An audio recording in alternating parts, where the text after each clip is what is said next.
Welcome to the Pretty Powerful Podcast, where powerful women are interviewed every week to share real inspiring stories and incredible insight to help women or anyone break the barriers, be a part of innovation, shatter the glass ceiling, and dominate to the top of their sport, industry, or life's mission.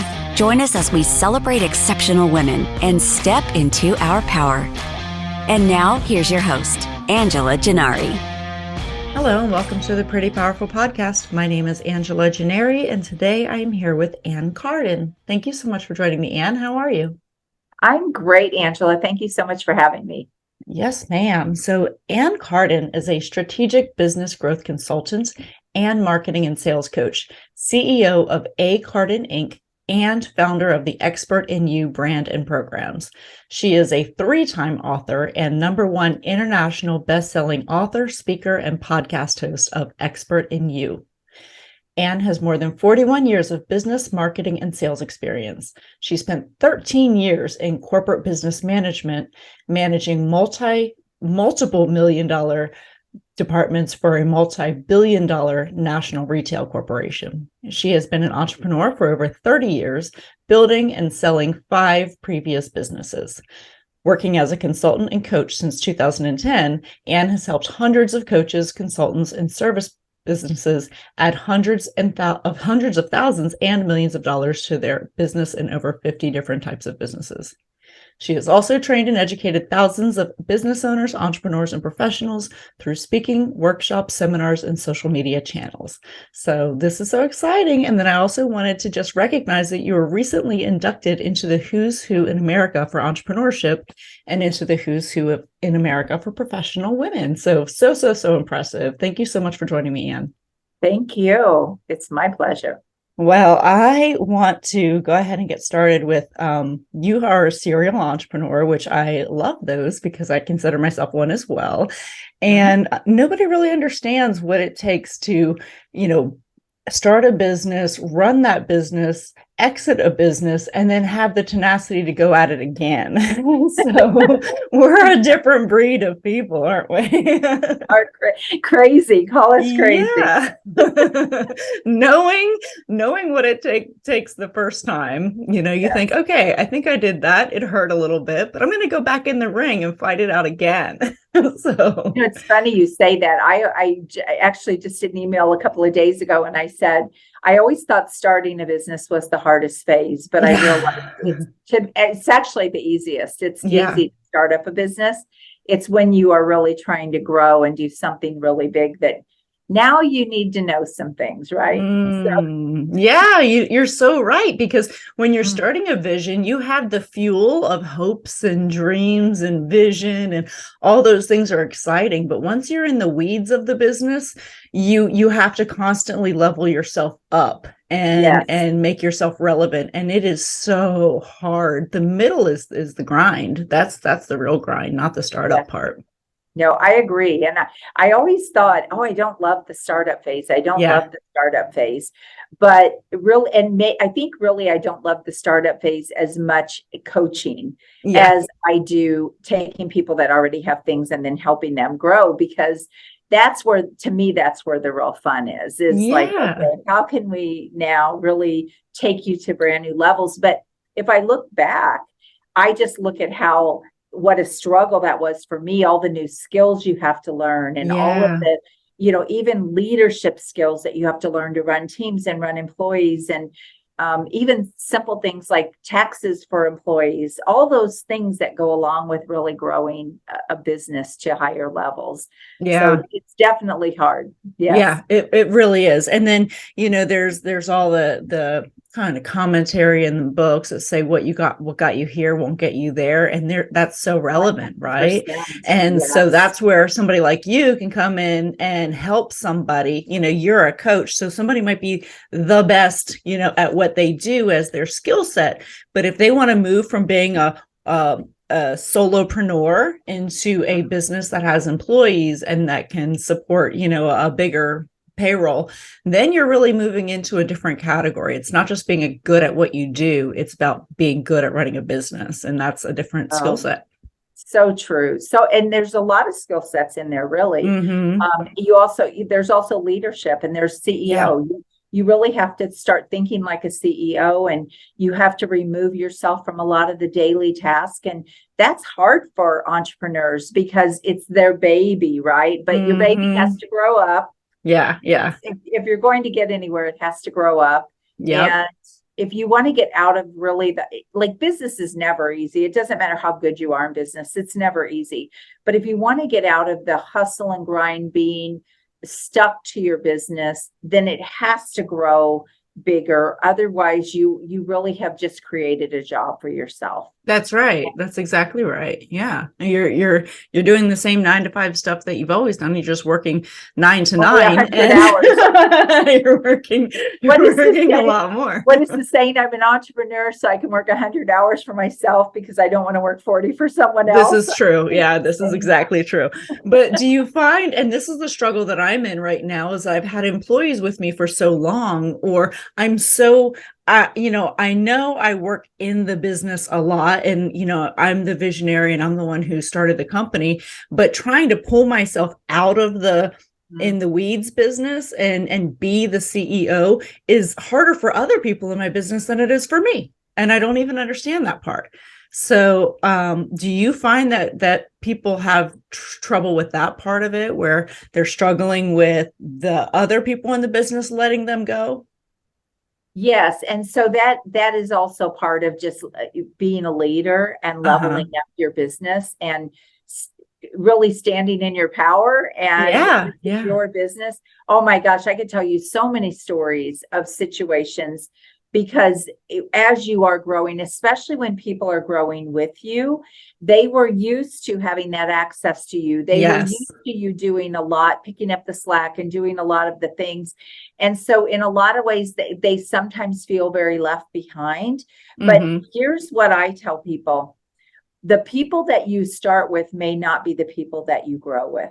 Yeah. And that's a really important thing to know. If they can't get on the bus, so to speak, with where you're going, where your company is going, where your mission is and where your vision is, if they can't get on the bus with you, then they need a different bus. Because and sometimes you can move people into different roles that are a better fit as your company grows. So I've done that in the past, but it is hard. But it's just like people that don't want to change. Yeah. You can only do so much, right? Oh yeah. Yeah. So that is a hard place to be in. And a lot of times that's one of the reasons why people struggle to step out of the daily task, and it's sort of this guilt that goes on. Oh, I've experienced all of that. Yeah, I'm sure you have. Yeah, because, as a woman, you have a heart to serve because of what you do, right? You're consulting. Right. So you're taking all of your 30 years of business entrepreneurship and you're now turning that into how to help others. And I love that. But, I think that as women, we have especially find it difficult to remove ourselves, because like I have employees in the company and I have to constantly say, guys, listen, I don't want to be the bottleneck. And every time you give me something to do, or every time you're waiting on me to make a decision, or every time, you feel like this has to be, I have to be part of something, I'm the bottleneck. Like I have 20 things coming at me at a time every single day. Right. And this is going to be one of the tasks. So if you can pick it up, I empower you. Go do it. Go do that. Go do it effectively.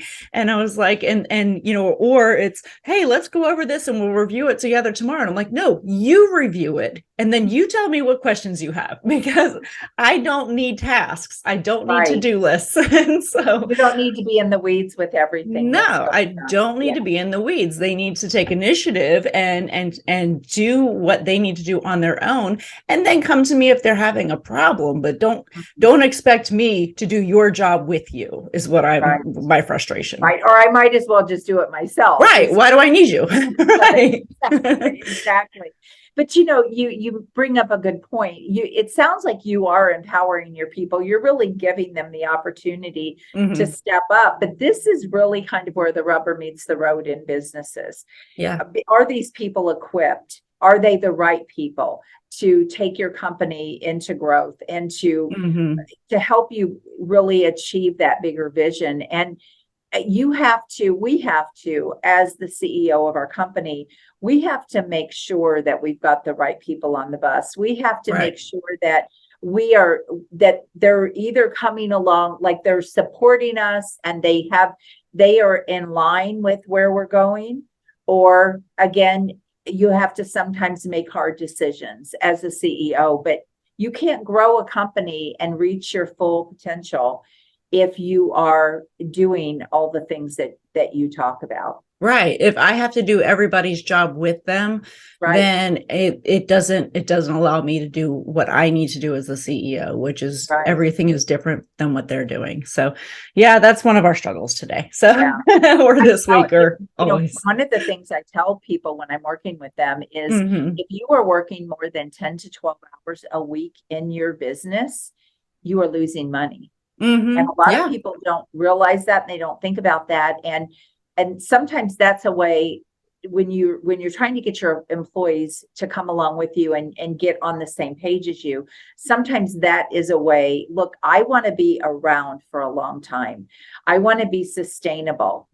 As this company grows, if I don't step into a CEO role, if I'm not if I'm not able to do that role, I am, I'm responsible for the people that are working for me to pay their paychecks. Their families are dependent on me. Your families are dependent on me. And sometimes when you can, what's in it for them besides just a paycheck, they can start now seeing, oh, okay, because things can fall apart a lot faster as a company grows than when a company was small. And you've got a lot more to lose because now you have other people's lives on the line as well. Absolutely. Yeah. People are depending on me to keep a roof over their head. And I can't do that if, I'm constantly in the weeds in the business and I'm not able to focus on growth and structure and, the operations that need to happen in order for the business to move forward. So yes, I 100% agree with you.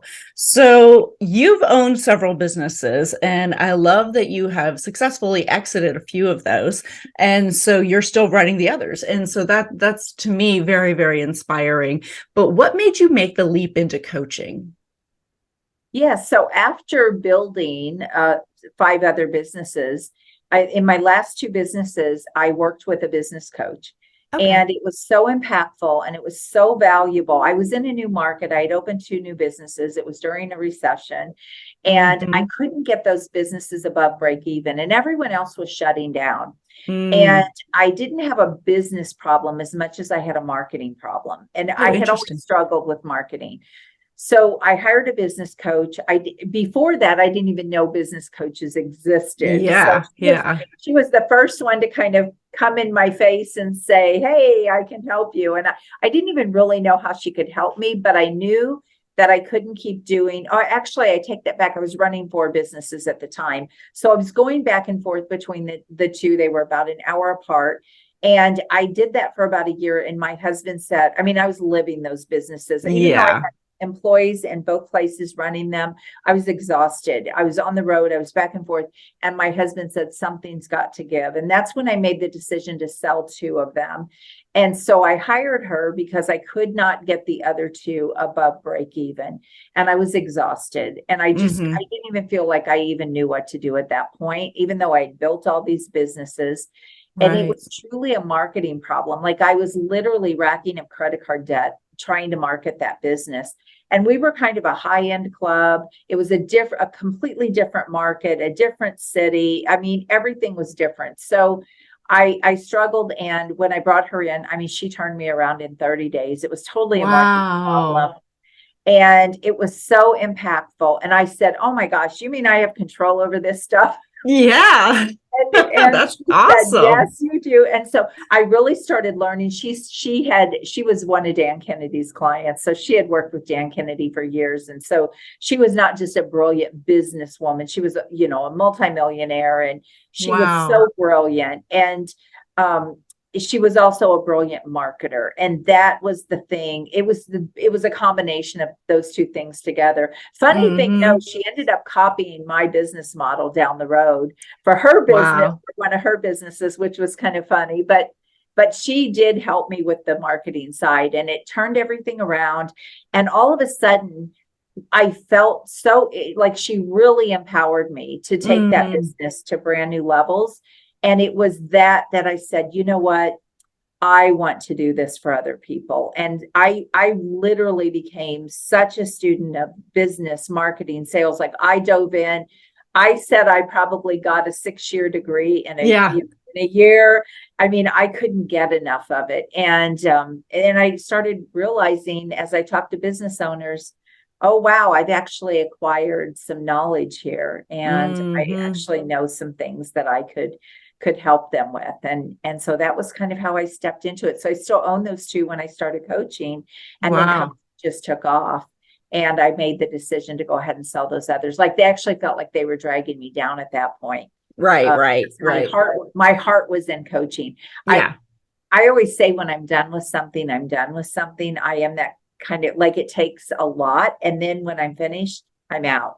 Yeah. And that's how I felt with those two businesses. It's like, no, I think this is my vision for where I want to go. So.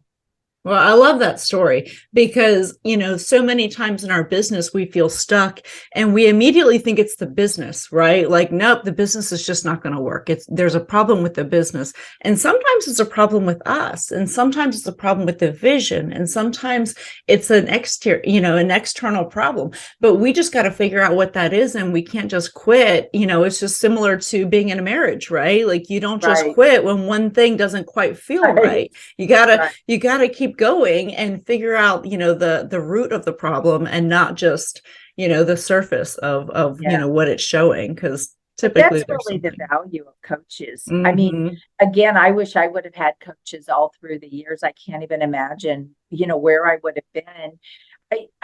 The thing that I would say is things would have happened faster and they would have been less costly. So not only would I have made a lot more money, because they could have shown me ways and paths to do that, but it was what they could have saved me along the way, and also how fast things could have happened. And to me, that's really the value of coaching. It's like, sure, eventually you can figure everything out. I mean, it's a slow path. It's like, I always say, do you want to take the horse and buggy to your success, or do you want to take the jet plane? If you want to take the jet plane, work with someone who knows what they're doing, because even when what's the saying, when you're inside the bottle, you can't read the label. And that's so true. I always say when you're playing the game, when you're in the game, you can't see what's going on.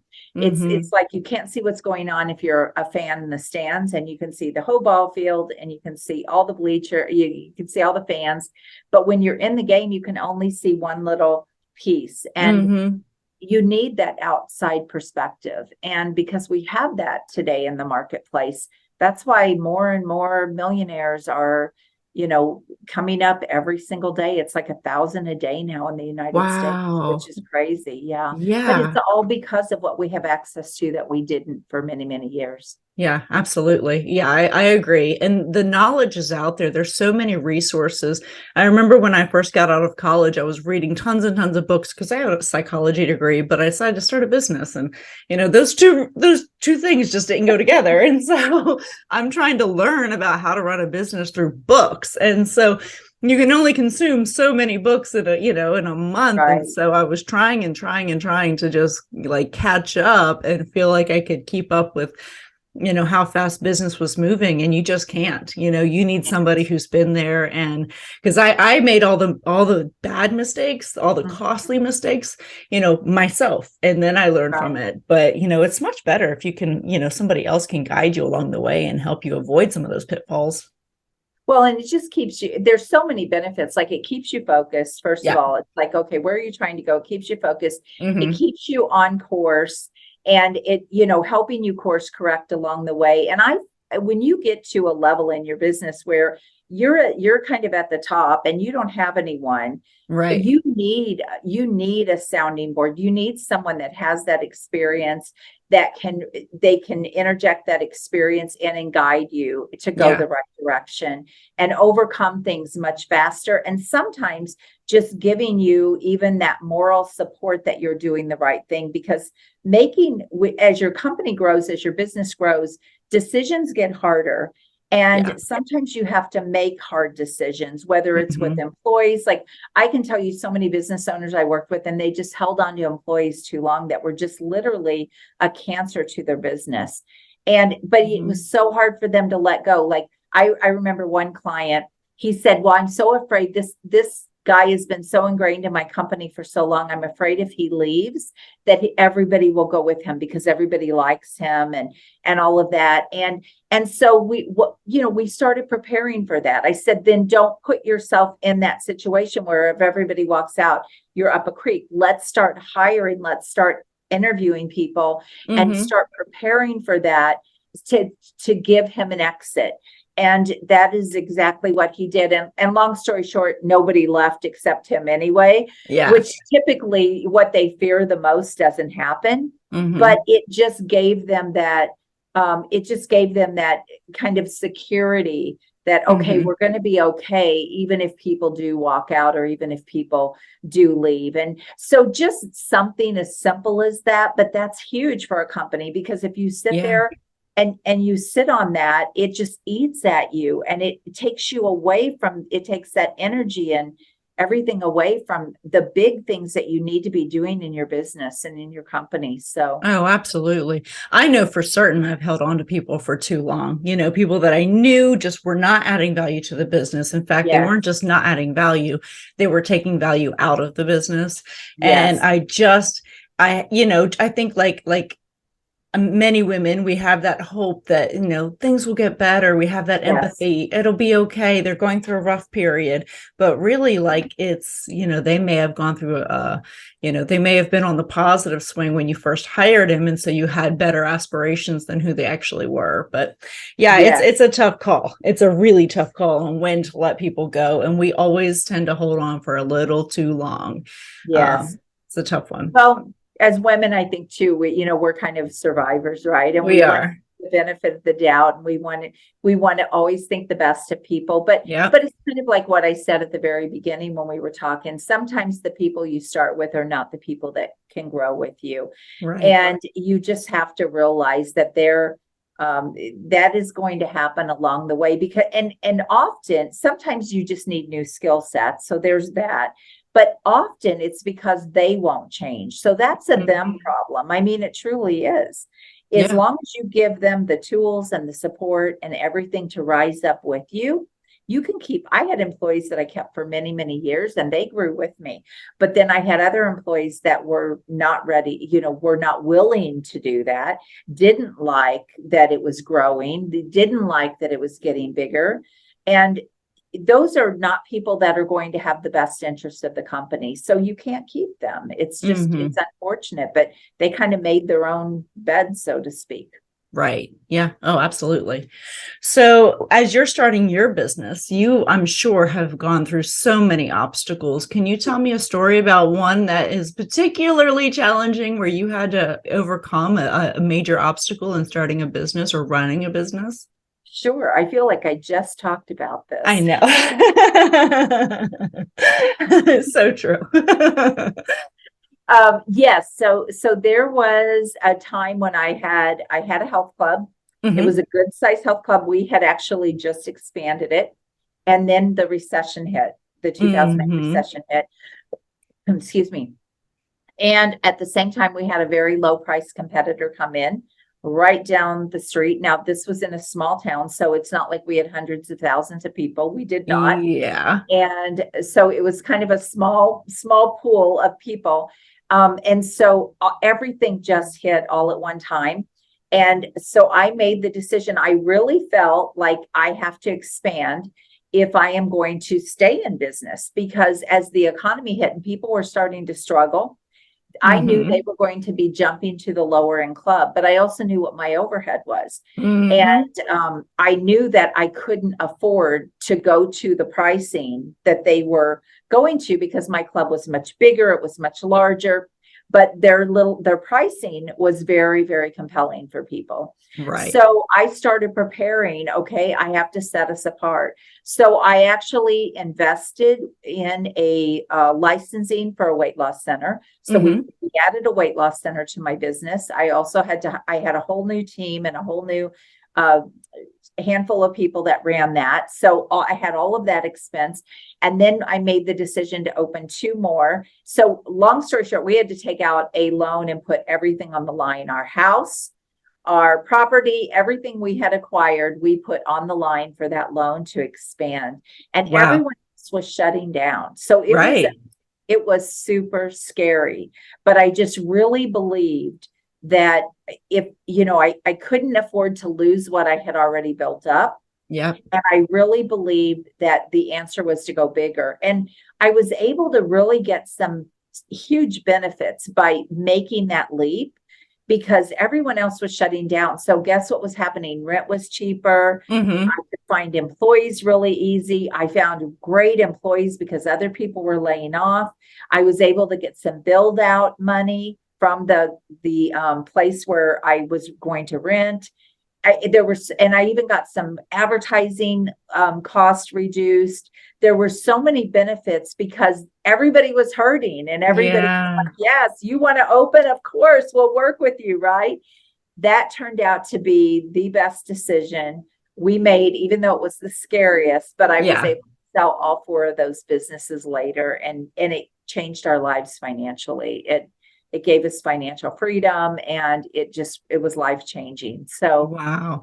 Well, I love that. And what I love about it is the audacity that it takes to make a decision like that when everyone around you is shutting down and the economy is out there and the news is like, it's so scary. The world is scary. Don't, save your money. Don't spend anything. And you're like, no, we're going to double down. Like, we're doubling down on this. And so you did, but the audacious decision making, that's what I love about it. Oh gosh. When I think back now, and really, what is the first thing to go when the economy, takes a dip, is people's fitness and their health club memberships and things. I mean, it was a bold thing, but there were a couple things that really saved us. And the reason why it worked is, one, people, when the economy's tough and things are tough, they start sort of looking inward a lot of times, and that, like the weight loss took off. People didn't feel good, right? They were stressed out. And so they started looking for ways to feel better physically. So that was the first thing. The other thing, though, is that we stayed in the premium market. And when you stay in a premium market, they're not as affected. And that was the difference. And that was the thing that saved us, is that we stayed premium. And we did that in new clubs too. And that's why it worked. Well, if you look at 2020 and you think, okay, all these people are losing their jobs, but the rich are getting richer. And why is that? And it's because the wealthiest, they're not as impacted by economic downturns because they have multiple streams of income. They've reinvested, they've set up trust. Like, they have so many safeguards against, the inflation and the economic, impact that we have as regular, middle class, lower class, doesn't matter. We're not. They come out better. They do come out better. As things drop and things go lower, they actually spend less on things.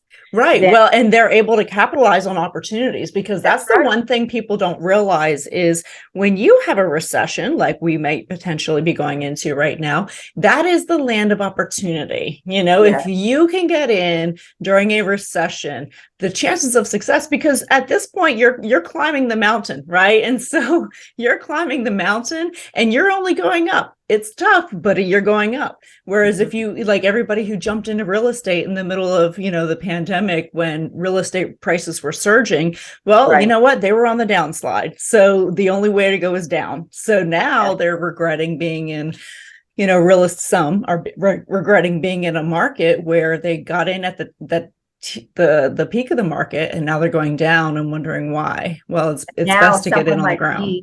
I was waiting for it to go down because Yeah. I'm like, okay, already looking, where can Yep. I invest? And that's what people don't realize. And so if you don't multiply your money and you don't have money sitting there, that you have that opportunity, now you can invest, and you're not afraid to do that. And as you do this a few times, you're like, yeah, it's going to come back. It's going to come back at some Sure. point.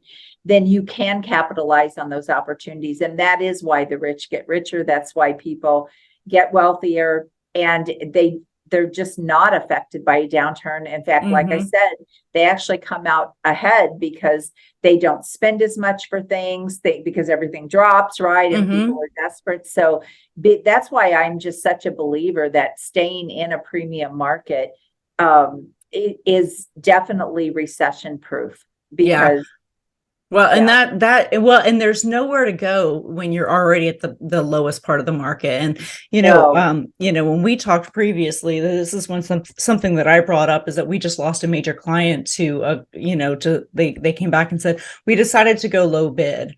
And it's just such a, stake in the heart when they say something like that. We're going to go with the lowest bid, because we'll never be the lowest bid. We will never, ever, ever, God willing, be the lowest bid. I don't want to be the lowest bid. I want to be a premium product.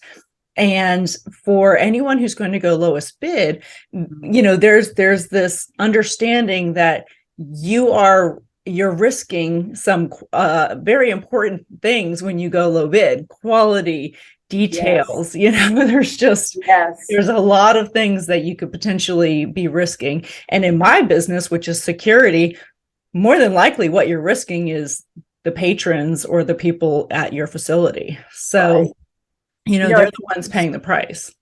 When you talk about that, yes, you're absolutely right. First of all, quality is going to suffer. But when that low price competitor came in, for example, and this is something that I want to share with you, is sometimes those low bidders don't make it. They don't survive anyway. They might cut you off this time, but the long haul is they're probably not making enough money that they're going to be sustainable.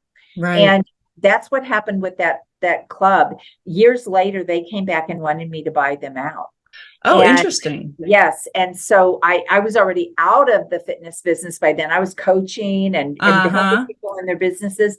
And they called me and they said, we would like to exit and we want to know if you want to buy us out. Well, I did not think I wanted to get back into the business, but I thought, I'll go talk to them, because I can just put somebody else in there to run it. And if it's, but I always knew, here was the thing, when I was going through all of that, and I took a hit because they came in as a low price competitor. I always did the math in my head. Like, I knew what they had to be paying for their building. I knew what they had to be paying for all the stuff they had. And because I knew what it took to run a business like that. And I always would say, I don't even know how they're doing it. I don't even know how they're doing it. And that was always my response. I don't even know how they're doing it. They can't possibly be making any money. And so, long story short, I go in to talk to them about buying that business, and they opened up their books, and I said, it's never made a profit. And she said, it's never made a profit. All those years. And I thought, and she said, we did it because we wanted to give our son and our daughter a place to run a business, but it never made a profit in all those years. In fact, it lost money, but because they had a lot of assets and things, and they had money and they had deep pockets, they just used it as a tax write-off. Wow. So in that situation, somebody was backing that, but that's not always the case. So anyone else that is lowballing, thinking they're going to get work. A lot of times I have worked with multi-million-dollar companies that are not making any money. The owner's taking $25,000 a year. The business is broke. They're literally if somebody doesn't mail in their check to pay them, they're out, right? And so that happens a lot. So you can't ever look at something and say, you might get hit this time, but they're probably not going to be around for the long haul to hit you. time. Right. Well, and it's only going to take one major lawsuit for them to be gone, That's because they're going to cut enough corners and somebody's going to get hurt. There's something that's tragic is going to happen because they're just not doing what they need to do as a security company or, insurance and training. And there's so many things that create overhead, but also create value for our company. They're going to miss something and it's going to be a lawsuit, and it'll just take one. It only takes one. So yeah, it's unfortunate. It really is unfortunate. But, I think every business has their low ball competitors, and you always wonder, is it worth trying to drop our rates for? And I always say, no, we don't swim in gutters. So we're just going to keep where we're going to keep flying high with the eagles, and we can let them swim in the gutter, but we're not going to do that. It's interesting when you're talking about this. This is something too that I've done this little exercise with clients over the years when they're afraid to stay at premium prices or even get into that market. And so I do the math with them and I say, okay, let's just say you lose 10 clients charging what you're charging. And let's look at if you didn't even get any new clients, but these were now your prices and you were just sustaining, they're always making more money, even if they lose 10 clients. So if really you do math, and I'm just using 10 as a number, but if you do the math, you will see that you actually, like if you came down to that bid, you would actually see, wow, I would have to lose this many clients before it actually would impact my business. So when you're working at those higher fees, obviously you don't have to work with as many people. You don't have to have as big of a team. You don't have to have as many employees. There's so many benefits that people don't think about. When you're working at the bottom, you've got the hardest business ever. Right. Because it's going to take so much to manage, so much more team, everything, because it takes so much more to make any kind of money. It's like Walmart versus Neiman Marcus, right? Or Walmart. Absolutely. And so a lot of people don't realize that. I teach people how to build $1 million business with a handful of clients. That's my pitch, right? Or you can have $1 million business with, $1 million $1 clients. I don't know. You decide which is going to be harder. I personally think the $1 clients are going to be harder. Yeah, for sure. 100%. I agree with you. I always say we put just as much work into those clients that are, the smaller clients that have, very low overhead. And like, I might as well go do the higher revenue stuff because it's going to be a whole lot less headaches. This is why we don't do B2C. We don't do business to consumer. We only do B2B because I'm like, it would take 100 clients for us to make what we make on a business client. And they're gonna take, not just 100 times more effort, but 1,000 times more effort because everybody thinks their one personal event is the most important thing that is going on in the world. And, from our side, it's like, okay, that's going to be a challenge. So we just don't do B2C. Yeah, I agree. Most of the people that I work with, I move into the B2B market or into the professional space if they're not there, because of exactly what you're saying. There's more money. You can be more premium, and quite honestly, it is less work. It's a lot less headaches. Well, because, when you do the B2C, people will take advantage. They think if they complain enough, they'll get a discount. If, it's just, there's a lot more that you lack the professionalism.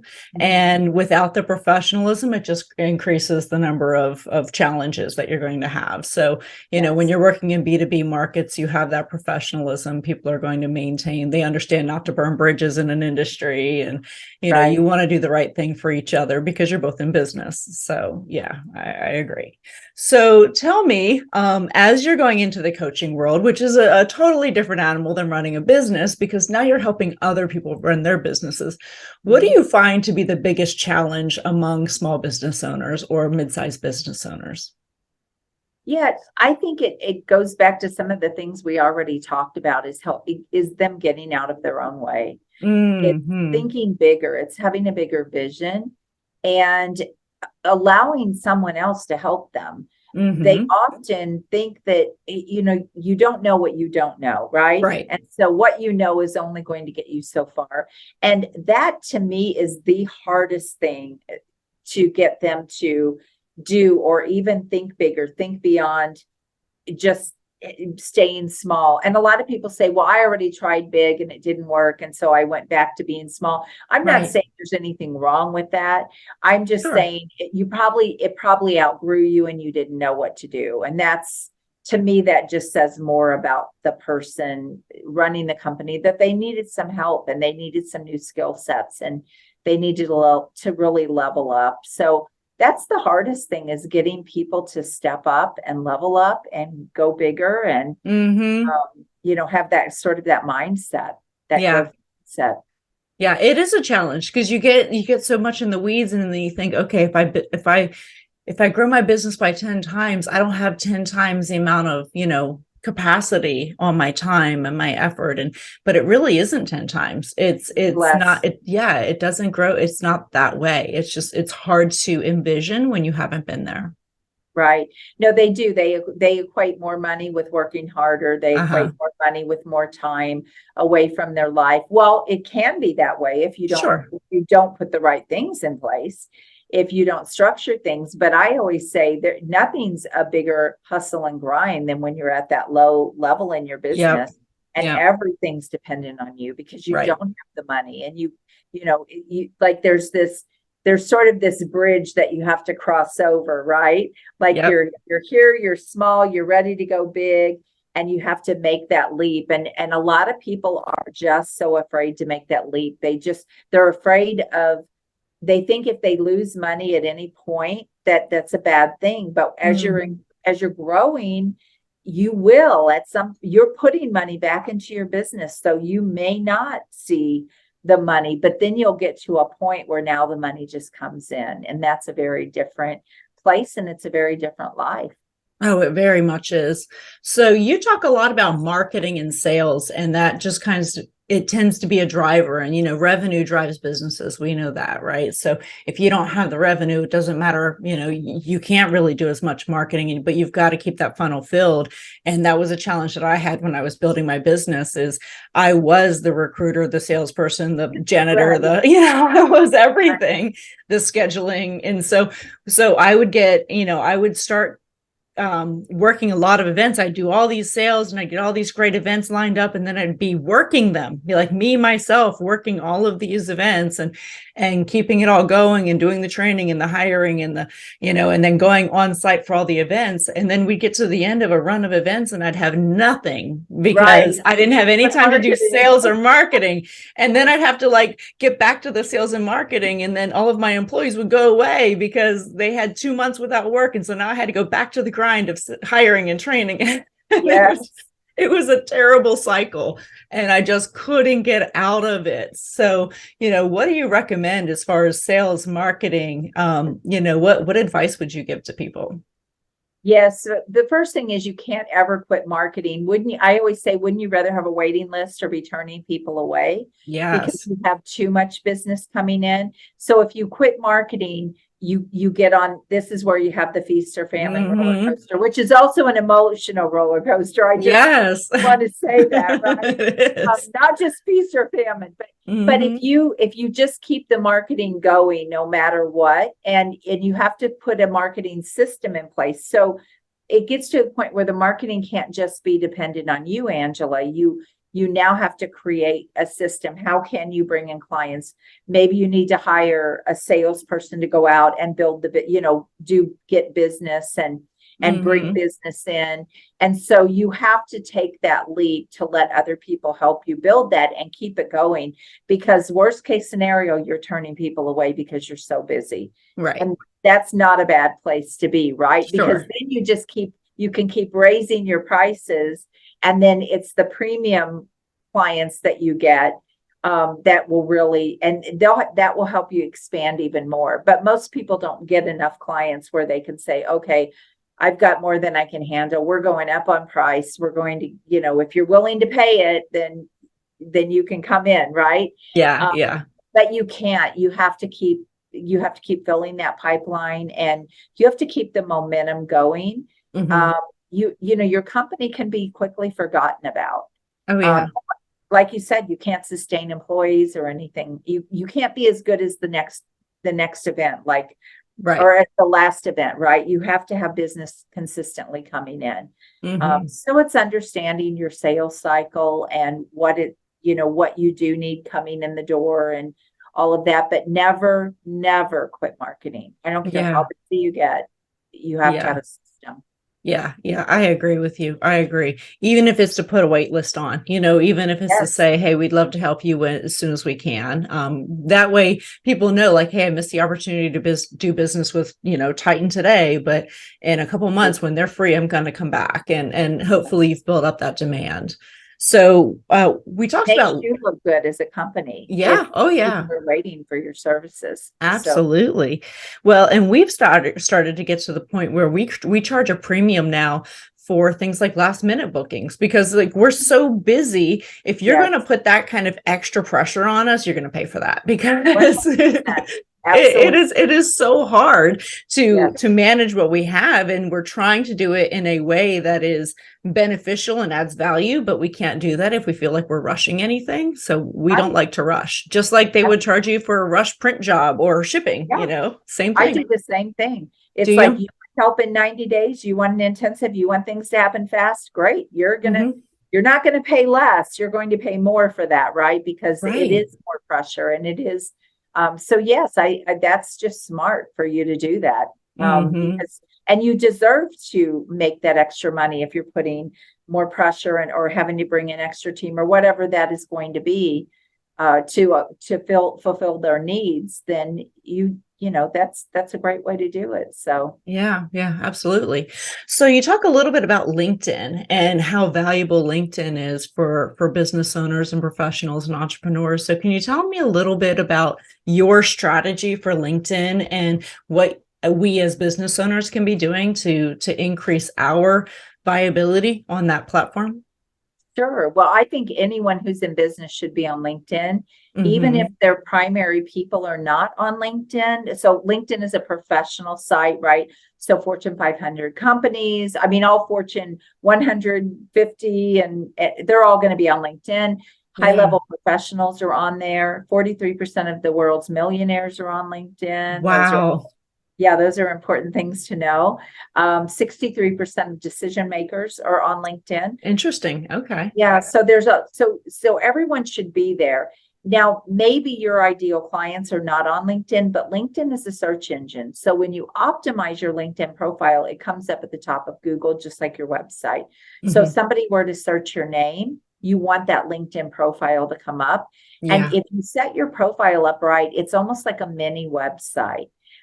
There's nothing else out there. There's no other social media platform that's like a mini website. You can have all of your work history. You can have all of your experience. You can have recommendations. You can have your education. You can have featured things that you want people to see. You can have a newsletter on LinkedIn. You can have a blog on LinkedIn. I mean, there's no other platform that is as robust as that. Think about Yeah. that, so it is a place where everyone should be, but you want to optimize it for your ideal clients. And you want to make sure that when you set up that profile, it's about who you're targeting and less about you. So there are places on there for you to have your company and what you're all about and everything. But where people make the mistake is they set up their LinkedIn like a resume, and you're not looking Mm, for a job. right. You're looking Right. for business. So Yeah. you want to set it up so that it's relevant to the people that you want to attract, and you want Hmm. to use it as an attraction tool. So that's the very first step in LinkedIn, is Hmm. making sure that profile is set up in the right way. Okay. Yeah, that makes a lot of sense. And it helps you to build your own brand, right? So I think brand 100. building is really important as a leader. So it's not that I'm trying to separate myself from Titan, my company. I'm just trying to build my own personal brand as well, because it adds value to Titan, because, obviously the two of us are tied together. So two brands, Absolutely. kind of in cohesion. So Yeah. I do try to work a lot on building that personal brand, and LinkedIn is a big part of that.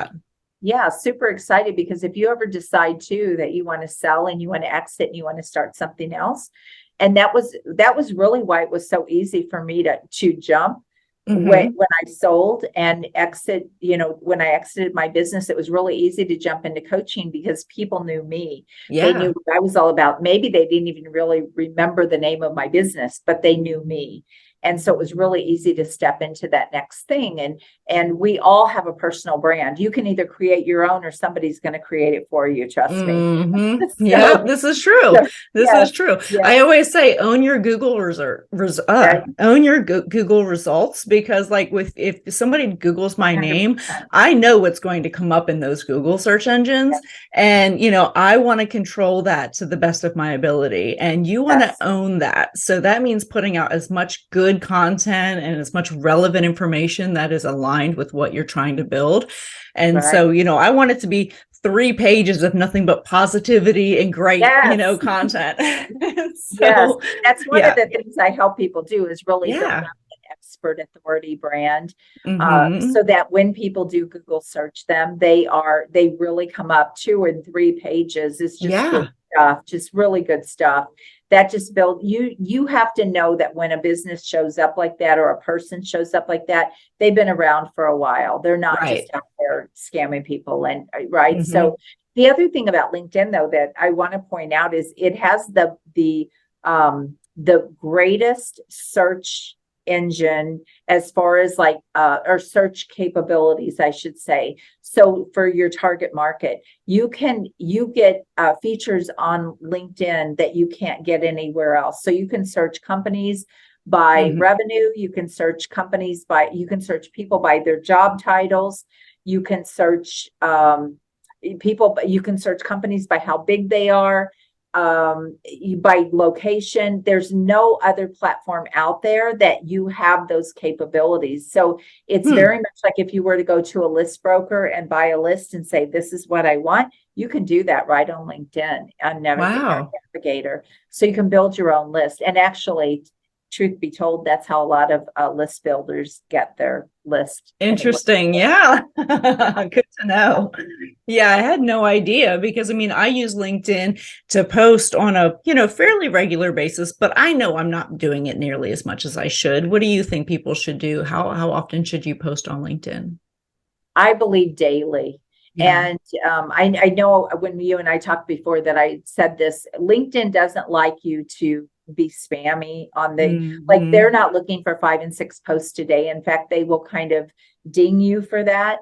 So if you are going to post more than one time a day, you want to have like an 8-hour window in between. So you could post morning and night if you wanted to, and kind of see how the algorithms. The great thing about LinkedIn is it shows you have features where you can see how people engage on your stuff. So you can see how many views you got, and it really gives you great data. LinkedIn gives you great data. So you can use that to sort of determine what is going to work best for you. Is it going to be video? Are people responding more to your newsletter? Like, what is my target audience responding to? And what is getting the most views and all of that. So LinkedIn gives you all of that data, but typically once a day on LinkedIn, you have to be consistent. If you want the algorithms to help you at all, you need to be consistent, and LinkedIn rewards you for that. Yeah. And the engagement altogether. And this is one thing that I'm not great at. I'll make a post and then I'll go on about my day and I totally forget about it. But, as people are reacting or as people are commenting, responding to them is also going to help you, isn't it? Yes, it actually does, because it not only helps the algorithms when you respond, it keeps your posts going longer because, it will keep coming back up. But the other thing it does is it builds relationships with the people that are responding. Absolutely. And that is a way to open doors too. And there's a lot of little ninja tricks on LinkedIn that you can use, or on social media in general. But that's one of them. If think of it as a relationship. If somebody said, hi, Angela, and you didn't respond, well, how would that look? Right. You just walked away, right? Yeah. And so you have to really kind of treat it that way. It really is. Now, do we always catch everything? No, there could be so much, right? but for the most part, you need to try to do a really good job to thank people for responding. You need to do a really good job to just connect with people and let them know, that you saw that they responded. All of that is just relationship building, but also LinkedIn loves that. And that's what they want. They want people interacting, and they'll reward you for interacting with people. Absolutely.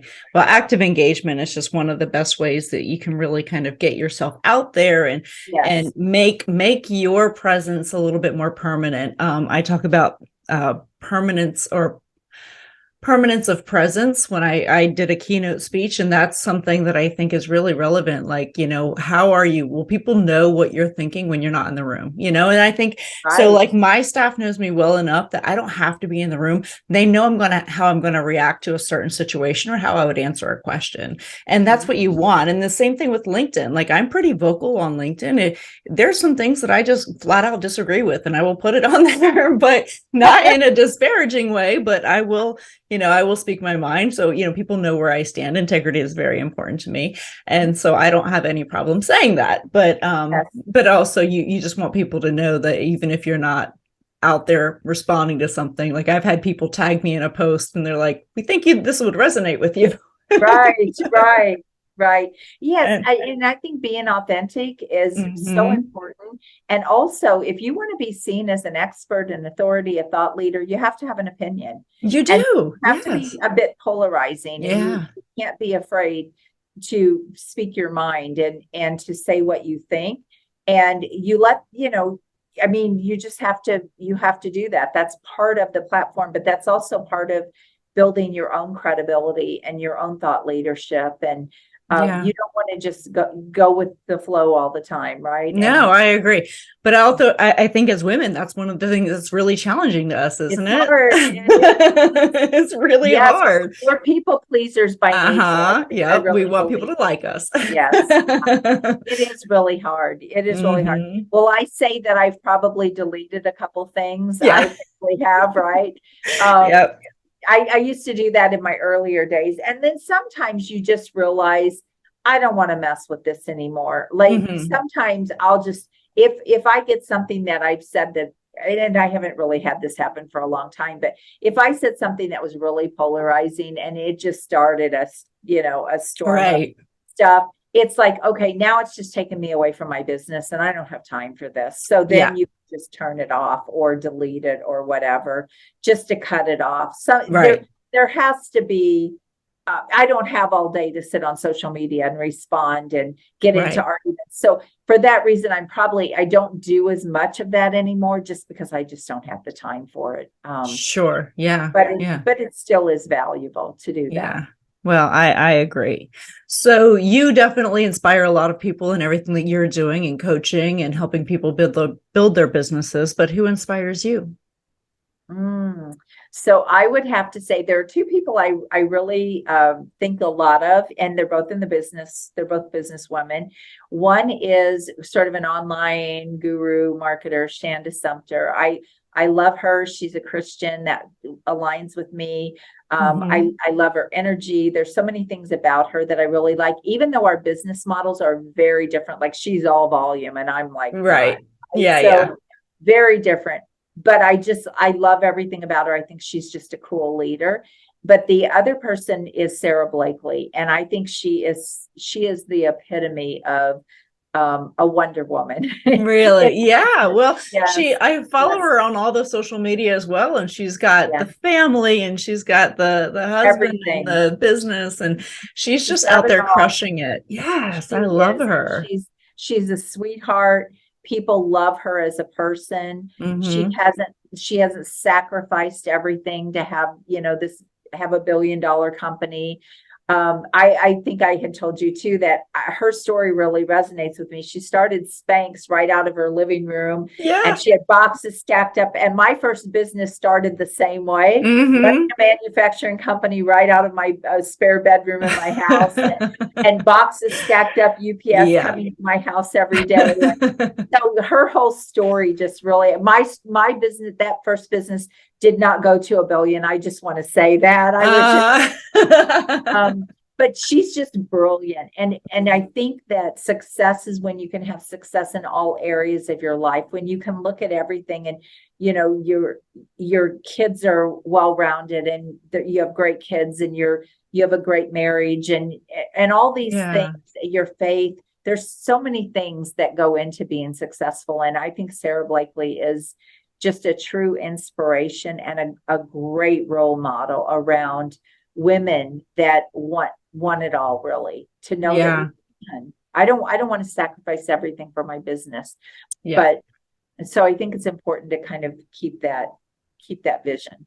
Mm-hmm. I agree with you. Yeah, I admire her a lot, and I admire a lot of women who are able to have great balance and, you know, show the world that you don't have to choose one or the other, right? Yeah. Like you really can, you can do it. You can't do it all perfectly and expertly, but nobody can do anything perfectly. So let's just get beyond that. Right. So exactly. We're fallible. It's interesting. You talk about balance. I always say that there really isn't balance. Mm-hmm. When I hear people talk about, you know, life work balance, I'm like, no, I don't believe in that. I believe the pendulum is always swinging, right? Yeah. The thing is, it's either you can't let it swing too far right for too long, mm-hmm. and you can't let it swing too far left for too long. Like to me, the balance is having the awareness to know, oh, I need to pull this back. Oh, I need to pull this back. So sometimes your business takes massive priority and you have to get everybody on board with that. And then sometimes it takes a back seat a bit. And because you've got other more pressing things in life going on. So to me, that's balance, when you can kind of keep the pendulum kind of here and not so far here. If that No, totally makes sense. I agree with you. So as women, we give our power away all the time. So, you know, whether it's give somebody else credit or, you know, allow somebody to take the power out of the, you know, out of us running something, right? Like that happens all the time. We give somebody credit for work that we did, or, so can you tell me about a time that you gave your power away and then another time that you stepped into your power?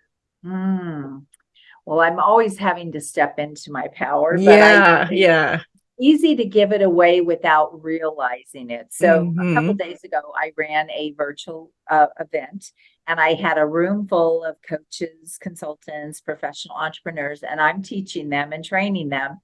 And what I didn't do that I usually do is establish authority at the beginning and say, okay, I'll have a time for questions. You can put the questions in the chat or write them down so you don't forget.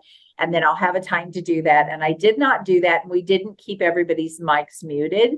And that was a huge mistake, because then I had a couple of people that, as I started going through the content and teaching, wanted to know specifically about their business. And then I found myself coaching them in a whole room full of people. Oh, yeah. That was giving my power away. Instead of saying, let's stay, I'll answer those questions. We'll keep those. We'll do that at the end. I'm a giver. So it's really, I have to work on that consistently, because I'm like, oh, yeah, let me help you. Let me do that. But that was a perfect example of giving my power away, because I let that control the room instead of me controlling the room. And it was subtle. I mean, it was a simple thing, but it's those little ways that we do it, instead of just staying in our authority and keeping control of things that we need to keep control of, and not letting people take us off of our game. And that's kind of what happened. It took me a bit off of my game. Also, I tell them you have to have your cameras on, and we even do a pre-interview with them and let them know that. So when they go off camera, I should step in, and, you know, I should have stepped in and said, okay, I just want to stop for a minute and just say, everyone in here agreed to have your cameras on. Right. And so if your cameras are going on and off, that is a problem, and it's disruptive to the room. Like that would have been stepping into my power. I did not do that, by the way. Next time I will. But, you know, that's simple. That's a simple thing. As far as stepping into my power, I'm consistently doing that, whether it's with clients. I have a client right now that he's new to business. He's so brilliant, and he has all of this experience, but he's just not doing what he needs to do. And so I've had to have some hard conversations with him, because I am never about just taking someone's money and not doing everything in my power to help them get results. And so I had to have, some very difficult conversations to get him moving, and we were able to accomplish that, which was great. But it's hard as a woman. You have to step up and say, okay, I'm just going to call, I'm just going to call it the way it is. This is what I'm seeing. This is the problem. This is where we need to go. This is the problem. You get their buy-in, but that is stepping into your power. It's like, this is what I need to do for you. Yeah. So, yeah. I love that, because you're absolutely right. I mean, it can be really challenging when somebody else isn't they're not upholding their side of the bargain. So even though they're paying you for you to help them, it's going to reflect poorly on you or on coaching in general if they're not following through. Because at the end of the day, if they go back and they say, oh, I tried coaching, it wasn't really that great for me, that then reflects on you, right? And so I love that you call them out on it and say, listen, I'm here to help you. I need you to be effective at your part of this so that we can bring your business to where it needs to be. So I love that you do that, and that you don't just say, you know what he does with it is fine, whatever. And then I only work with so many clients, and for that reason, there's too many people, there's too many coaches out there that have programs that they really don't care. It's like, you're responsible. We're going to give you the tools. You're responsible for your own results. And I do have that in my agreements and things like that. But because I work with my clients, even in my, I have a semi-private masterminds, there's only 6 in there. So it's really important that I'm still pouring into them and helping them get results and keep, I want to uphold my end of it. But he told his wife, Ann, had to come to Jesus meeting with me. And I love it. Now I'm on track. But you know what? It was sometimes I just have to find out, why are you not doing there's a reason why you are not doing what you're doing. And I feel like I need to lead them. So sometimes when people aren't doing things, there's a reason. And if we don't ever take that extra step to again, be a leader and step in and say, hey, why is this happening? What's going on? Let me help you through this. And, sometimes it's a couple things that you say that completely shifts everything for them. And then all of a sudden they become a rock star. And but I learned that from having umpteen employees and managing people. And, I've always I'm going to try to get the best out of you. And that's how I lead. That's the way I want to do things. Well, and some people aren't ready to receive information, and that's another challenge I imagine you might have as a coach, is that, somebody may not be ready to receive the information until you find another way to let them understand the relevance of it. And so, or people just, an example I'm thinking of is we had I belong to a CEO think tank, and we had a discussion, few weeks ago, and I got really frustrated because we were, there was one CEO in the front of the room who was just taking up everybody's time with the one same problem. We're all offering advice and we're all giving him, our experiences. And he's like, well, but then this, and then he had an excuse for everything. And and finally I just said, look, guys, we're beating a dead horse here.